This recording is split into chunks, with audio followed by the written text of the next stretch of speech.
can read.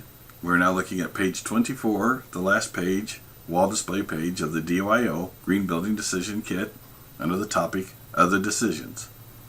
24A is Natural Pest Control. 24B is Natural Habitat, having space for wildlife or trying to make a garden or landscape that is favorable for bees, things like that. 24C is Awareness and Lifestyle, what you do that affects around you, your natural habitat. 24D is Builder's Owning Manual, the Building Owner's Manual.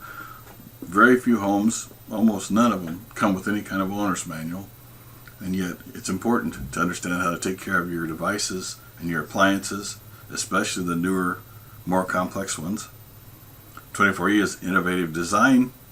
We'll look at some of the newer innovative designs that are out there. 24F is Green Building Certification, green tags. There's also white tags, renewable energy credits. We'll look at all of those and explore options, especially for the future.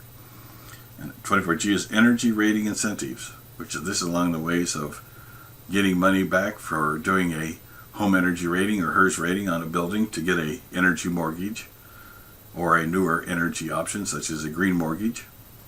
And also the innovative 203K with energy component loan. Plus there's other new mortgage products and loans on the market, and we'll also look at crowdfunding.